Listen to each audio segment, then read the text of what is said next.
හරි ගන්න. ඔන්න දැන් මම ඔයගොල්ලන්ට මම මේ කතා කරපු ඔක්කොම දේවල් ටික ගණනය කිරීමකින් පෙන්නනම් කොහොමද අපි මේකේ මොකක් හරි ගැටලුවක් දුන්නොත් කොහොමද මේක හදන්නේ කියලා. හරි. ඔන්න මම දැන් දීලා තියෙන සමීකරණ දෙකක්. ඒතර ගොඩක් යාළුවෝ ගැටලු මෙහෙම වෙන්න පුළුවන්. ඉල්ලුම් සැපයුම් සමීකරණයක් දීලා තියෙනවා. එතකොට මේ සැපයුම් සමීකරණේ ඒකේ නම් සැපයුමක් ඒක දන්නවා මොකද ඒට ගාණක් නැති හින්දා මුලින්ම අපි සමතුලිතය ගණනය කරොත් මේකේ අපිට සමතුලිතය ගණනය කරන්න පුළුවන් QD QS සමාන කරගෙන හරි. එතන 1000 25 වෙන සමතුලිතය පාඩමත් ඔයාලා ආයෙ මතක් කරගන්න මේක 25යි P හරි. ඊට පස්සේ අපිට පුළුවන් මේ ඍණ 25 මේ පැත්තට ගෙනන්න. එතන 25යි P දන 25යි P. එතකොට මේ පැත්තේ ඉතුරු වෙන්නේ 10යි. එතන 1000 50යි P ගෙන් බෙදුවට පස්සේ දෙපැත්තම 50න් බෙදෙනවා. එතකොට අපිට එනවා P සමානයි 20යි කියලා. ඊට පස්සේ අපිට පුළුවන් මේක ඉල්ලුම් සමීකරණයට ආදේශ කරගන්න සැපයුම් සමීකරණයක් පුළුවන්. නමුත් ඉල්ලුම් සමීකරණ ආදේශ කරමු. ආදේශයෙන් අපිට ගන්න පුළුවන් මෙතන 10යි මෙතන එනවා 500ක්. එතකොට ඔන්න ප්‍රමාණය 500. එතකොට අපිට අවසාන වශයෙන් කියන්න පුළුවන් සමතුලිත මිල රුපියල් 20යි සමතුලිත ප්‍රමාණය ඒකක 500යි කියන්නේ. හරි. නොයි විදිහට අපිට ගන්න පුළුවන්. ඊට පස්සේ අපිට පුළුවන් ඕක රූප සටහනකට ගන්න. මොන රූප සටහනකට ගන්න විදිය. හරි. ඒතර අපි මෙහෙම යන්දා ඉල්ලුම් වක්‍රය P මේ පැත්තට Q මේ පැත්තට බිඳුව මෙහෙම යන්දා. හරි. එතකොට මේක D එකේ ඉල්ලුම් වක්‍රය මේ පැත්තේ උඩින්ම තියෙන ගාන 10යි 10යි. එතකොට මේ පැත්තේ උඩින්ම තියෙන ගාන කියලා කියන්නේ ප්‍රමාණය බිඳුවක් ඇති මිල. ප්‍රමාණය මේ QD බිඳුවක් වුණොත් මිල කීයද? ඔයාලට කෙලින් වුණා. ඉතින් 25 මේ 10 25න් බෙදන්න. නැත්නම් 25 මේ පැත්තට ගෙනියලා බෙදන්න පුළුවන්. කෙලින් 25න් බෙදන්න. එතකොට එනවා 40. හරි. ඊට පස්සේ මේකේ QA සමාන 25 කියන්නේ මෙතනින් පටන් ගන්න. මම පටන් ගන්න විදිහ මේකේ ඒකේ නම් මේ සැපයුමක් කියලා. මේක මේ පැත්තෙන් පටන් ගත්තොත් ආගේ වැරදිනවා. හරි. ඒතර වාගේ නිෂ්පාදන අතිරික්ත වෙනස් වෙන්න පුළුවන්. මෙහෙන් පටන් ගත්තොත්. හරි. ඒ නිසා හරියට මෙන්න මේක වැදගත්. හරි. ඒකයි මේකේ ඔයගලන් පාඩම් කරගන්න තියෙන්නේ. ඔයගලන් සැපයුම් නම්‍යතා කතා කරද්දී සැපයුම් නම්‍යතාවේ සමීකරණ අනුව ගානට සූත් මේ වක්‍ර අඳින්න ඕනේ. හරි. ඊට පස්සේ අපිට පුළුවන් මෙන්න මේ විදිහට ලක්ෂණ කරගෙන සමතුලිත මිල කීයද 20යි මෙතන 500යි විදිහට හදාගන්න. හරිනේ. right. මොන මම ඒක අතුන ඔයගලන් පෙන්නනවා. ඊට පස්සේ මට ඕනම් පුළුවන් මේකේ පාරිභෝගික හා නිෂ්පාදන අතිරික්ත ගණනය කරන්න. මම පාරිභෝගික අතිරික්ත මම සූත්‍රය කියන උපරිම මිලෙන් සමතුලිත මිල අඩු කරලා සමතුලිත ප්‍රමාණයෙන් වැඩි කරලා දෙකෙන් බෙදනවා. හරි. එතකොට 40න් 20 අඩු කරා 500න් වැඩි කරා දෙකෙන් බෙදුවා. ඒ කියන්නේ 20 වැඩි කිරීම 500 බෙදීම 2. ඒ කියන්නේ මෙතනට එනවා රුපියල් 1000 නේ. රුපියල් 1000ක් එනවා. හරිනේ. 5000ක් එනවා. හරි. මේකේ හරි. එතකොට මේකේ 20 වැඩි කිරීම 500 බෙදීම 2. ඒ කියන්නේ 2ට 1යි 20ට 10යි. ඒ කියන්නේ 500 වැඩි කිරීම 10යි කියලා කියන්නේ රුපියල් 5000ක් එනවා. මොන අතිරික්තයේද? පාරිභෝගික අතිරික්තය. හරිනේ. ඊට පස්සේ නිෂ්පාදන අතිරික්තයට ගියොත් නිෂ්පාදන අතිරික්තයට අර විදිහටම අපිට බලන්න පුළුවන් 20න් 10 බිඳුවක් අඩු කරනවා. ඒ කියන්නේ සමතුලිත මිලෙන් අවම මිල අඩු කරා, සමතුලිත ප්‍රමාණයෙන් වැඩි කරා, දෙකෙන් බෙදුවා. ඒතර ඒකටත් තියෙන්නේ 20 වැඩි කිරීම 500 බෙදීම 2. ඒ කියන්නේ ඒකටත් තියෙන්නේ රුපියල් 5000ම තමයි.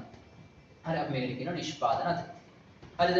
ඒතර ඔයාලට තේරෙනවා මෙන්න මේ කොටස පාරිභෝගික අතිරික්තය, මේ කොටස නිෂ්පාදන අතිරික්තය. මේ දෙක එකතු කරාට පස්සේ ඔයාලට ආර්ථික අතිරික්තය ගණනය කරන්න පුළුවන්. ආර්ථික අතිරික්තය න රුපියල් 10000ක ප්‍රමාණයක්. මොකද අර මේකයි එකතු කරාට පස්සේ. හරි. ආර්ථික අතිරික්තය රුපියල් 10000ක් එනවා. හරිද? right. ඊට පස්සේ හිතන්න මම සමතුලිතය ගානක වල සම්පූර්ණ සාකච්ඡා කරලා පෙන්නුවේ. එතන කොහොමද මේකේ සමතුලිත මිල ගණනය කරන්නේ, ප්‍රමාණය ගණනය කරන්නේ, ඊට පස්සේ පාරිභෝගික හා නිෂ්පාදන අතිරික්තය. ඕන ඔයාලට මේක වියදම ගණනය කරන්න පුළුවන් පැහැදිලිව 20 වැඩි කිරීම 500න්. එයා ලේසි. ඕනනම් ඔයාලට පුළුවන් මෙන්න මේ ත්‍රිකෝණ කෑල්ල හොයන්න විචල්ල පිටිය විදියට අර ඒ වගේ තව කාරණා තියෙනවා මෙතන ගණනය කරන්න. හරි. ඒතර ওই විදියට ඔයාලට පාරිභෝගික නිෂ්පාදිතය හොයාගන්න පුළුවන්. right. ඊට පස්සේ හිතන්න මේ සාමාන්‍ය මෙතනදී අපි ටිකක් හිතමුකෝ රුපියල් 10ක උපරිම මිලක් දානවා කියලා. හරි. නිකන් උදාහරණයකට රුපියල් 10ක රජය විසින් උපරිම මිලක් දානවා. හරි. ඒතර උපරිම මිලක් දැම්මට පස්සේ ඔයා අනිවාර්යයෙන්ම දන්නවා උපරිම මිලේදී සපයන ප්‍රමාණය අඩුයි, ඉල්ලන ප්‍රමාණය ඊට වඩා වැඩි. කොහොමද අපි දැන් මෙන්න මේතන තියෙන ගණන් දෙක හොයාගන්නේ? ඔයා දන්නවා ඉල්ලුම සැපයුම පාඩිනවා කතා කරනවා. ඔයාලට සමීකරණයක් දුන්නොත් ඔයාලට ඕන මිලක් දාලා ප්‍රමාණයක් හොයාගන්න පුළුවන්. ඕන ප්‍රමාණයක් දාලා මිලක් හොයාගන්න පුළුවන්. දැන් හිතන්නකෝ 10ේදී සැපෙන ප්‍රමාණය ලේසි. මේකේ 10 සැපෙන ප්‍රමාණය කියලා P වෙනුවට 10 ආදේශ කරා. ඒතර 25ව 10ක් කීයද? 250. ඒතර මෙතනට එන්නේ 250. මේ 250 ගත්තේ කොහොමද? මම මේ සමීකරණේ P වෙනුවට 10 ආදේශ කරා. එතන මෙතන QD ගන්නේ 25 වෙනකොට 10 ආදේශ කරන 250. එතන මෙතන 750. අන්න ගත්ත විදිහ. පැහැදිලිද? ඒතර ඔයාට ලේඛනයක් දුන්නොත් ප්‍රශ්න නැහැ. ලේඛනේ බලලා 10 කීයද දාගන්න පුළුවන්. සමීකරණයක් තිබ්බොත් තමයි ගොඩක් වෙලාවට සමීකරණ තමයි එන්නේ. සමීකරණයක් දුන්නොත් ඔයාලා බලන් මේ සමීකරණ මිලව ගන්නකොට මේ පීට එන උපරිම මිලට එන අගේ ආදේශ කරලා 250 750 ගන්න. ඒතර අපිට ඒකෙන් පුළුවන් මොකක් හොයන්නද? අදි ඉල්ලුම හොයන්න. අදි ඉල්ලුම සමානයි 750න් අඩු කරනවා 250ක්. එතකොට 500ක භාණ්ඩ හිගයක් ඇති වෙනවා. හරි. ඒකක 500ක භාණ්ඩ හිගයක් ඇති වෙන්න පුළුවන්. හරි.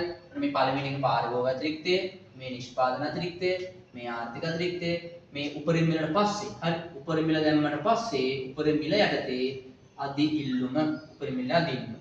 ඊළඟට මේක පුළුවන් අපිට කළු කඩ මිල ගණනය කරන්න. කළු කඩ මිල ගණනය කරන්න වෙනම අමුතු දේවල් නෙමෙයි තියෙන්නේ. මෙතනින් ගියා මෙන්න මේ මිල ආගන්න තියෙන්නේ. එතකොට මේ ඉන්නේ කවුද? ඉල්ලුම. ඉල්ලුම කීයද දැන්? 250. 250ද මිල. දැන් ඔයා 250 කියන QS ආදේශ කරොත් ඔයාට එන්නේ 10ම තමයි. මොකද ඔයා 250 වාගත්තේ QS 10 ආදේශ කරලා. එතකොට මේ 250 ආයේ මෙයාට ආදේශ වලටත් නෑ. ඔයා ආදේශ කරන්නේ මෙයාට. මම ඒක පොඩ්ඩක් හොයන්නම්. කළු කඩ මිල හොයන විදිය. කළු කඩ මිල හොයද්දී ඔයා QD සමානයි 1000 ඍණ 25යි p. ඒතර මෙතනට ආදේශ කරනවා 250. මෙතනට 1000 ඍණ 25යි p. හරි. ඊට පස්සේ ඔයා මොකද කරන්නේ? මේ 25යි p ඔයා මේ පැත්තට ගෙන අර පැත්තට යන්න පුළුවන්. එතකොට 25යි p ගෙන් 750 මේ පැත්තේ දෙසිම එකපාර අඩු කරා. එතන 25යි මෙතන 25යි. එතකොට p සමානයි 30ක් එනවා. ඔන්න කළු කඩ මිල මෙතන එනවා. කළු කඩ මිල කීයද? 30ක් විතර ගන්න පුළුවන්. පැහැදිලිද? right. ඔන්න ඒකත් පොඩ්ඩක් මතක තියාගන්න. කළු කඩ මිල රුපියල් 30. මම මේක පොඩ්ඩක් අකලා මෙතනම ගන්නම්. ඒකට ඔයාලට පැහැදිලි කරගන්න පුළුවන්. ඔන්න පාරිභෝගික අතිරික්තය කලින් ආවේ රුපියල් 5000යි. නිෂ්පාදන අතිරික්තය ආවේ රුපියල් කීයද? 5000යි. එතකොට ආර්ථික අතිරික්තය ආවා රුපියල් කීයක්ද? 10000. හරිනේ. එතකොට ඔන්න මේ දෙක එකතු කරලා තමයි අපි මේක ගත්තේ. ඊට පස්සේ අපිට ආවා මෙතන ළමයි අදි ඉල්ලුම ඒකක 500ක් ආවා. ඊට පස්සේ කළු කඩ මිල ආවා. උපරිම කළු කඩ මිල රුපියල් 30. ඔන්න ගණනය කරා.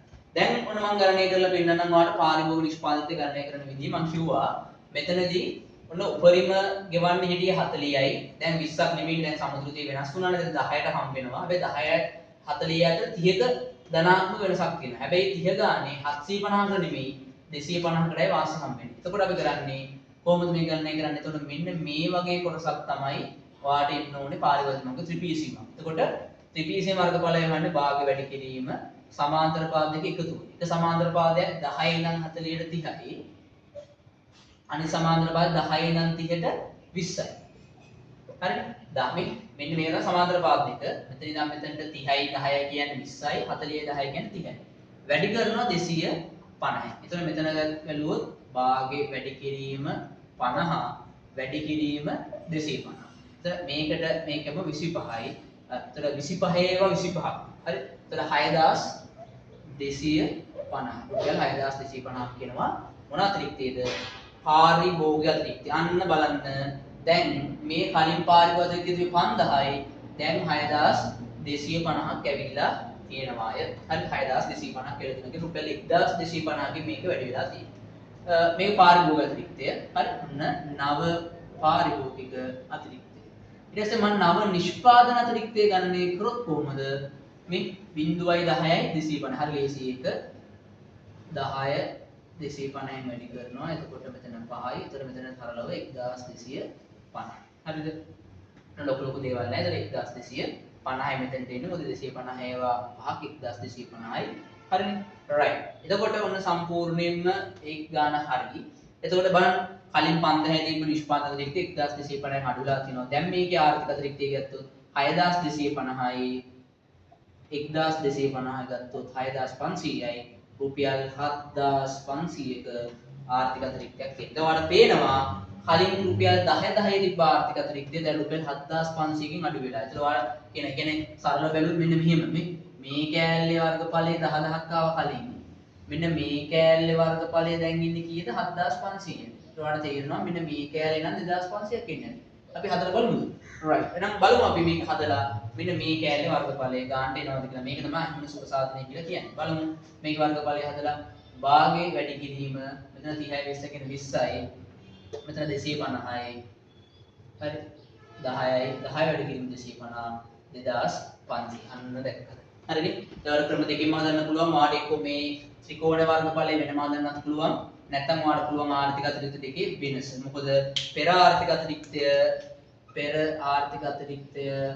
10යි පසු ආර්ථික අතිරික්තය ඒ කියන්නේ නව ආර්ථික අතිරික්තය 7500යි ඒ කියන්නේ 2500ක අඩුවීමක් වෙලා තියෙන 2500ක අඩුවීම මේ 2500ක අඩුවීමක් වෙලා තියෙනවා මේක. හරි මේකත් 10යි මේක 7500යි කියලා.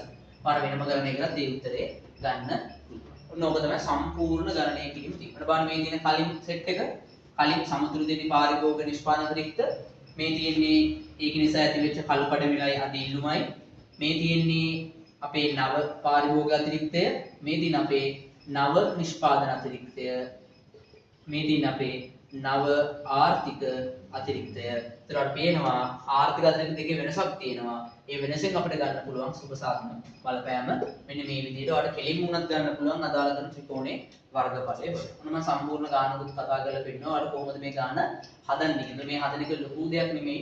ඔයාලට අර ඉල්ලුම් සැපයීමට අදාළව සමාන ඉල්ලුම් සැපයීමට අදාළ අයිඩියා එක ඔළුවේ තියෙනවා නම් ඔයාලා ලස්සනට සමතුලිත එක හදලා ඔයාලට මේකේ ඔය සමහරක් ළමයින්ට මේ ප්‍රශ්න දින මේ වල තියෙන ගණන් ගන්න විදිය කොහොමද 750 ආවේ කොහොමද 250 ඒ සාමාන්‍ය දේවල් කියලා කියන්නේ ඔයා දන්නවනම් දැන් මේකද ඔයාලට 10 දී ඔයා මෙහෙම ඔයා කියද්දි බලන්නකො ඔයාලට ඕනේ 10 දී සැපයුම් ප්‍රමාණය හරිද ඔයා දැන් ඔයාගේ නිකම් මෙහෙම ප්‍රශ්නයක් ඇහුවොත් QA සමාන 25 p කියලා යටින් දුන්නොත් රුපියල් 10 දී සැපයුම් ප්‍රමාණය කොච්චරද කියලා ඔයාගේ ලස්සනට මේ p වෙනුට 10 දාලා ඔයාලට ගන්න පුළුවන් හැබැයි මෙතනදී 10 දී සැපයුම් ප්‍රමාණය හොයුවට පස්සේ පැටලෙන්න පුළුවන්. එහෙම වෙන්න බෑ. ඒ කියන්නේ සාමාන්‍ය අයිඩියා දෙනවා හරි.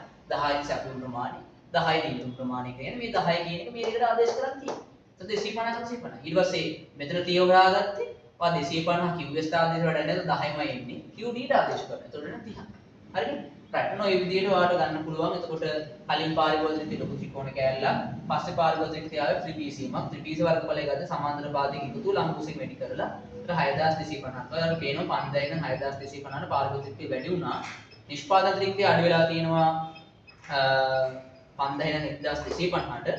ඒතර ඕවරෝල් ගත්තොත් ආර්ථික ත්‍රික්තිය 7500ක් වෙලා තියෙනවා. එතකොට පෙර ආර්ථිකයට සාපේක්ෂව රුපියල් 2500කින් ආර්ථික ත්‍රික්තිය අඩු වෙලා තියෙනවා. අපි ඔකට තමයි කියන්නේ අහිමි සුභ සාධනය. මෙන්න මේ ත්‍රිකෝණ කැලේ තමයි අපි අහිමි සුභ සාධනය ගණනය කරන්නේ. ඒක වෙනම වාට කැල්කියුලේටර් කරත් ඔයාලට ගන්නට ඒ උත්තරේම ගන්න පුළුවන්. 2500ම ගන්නට එන්න.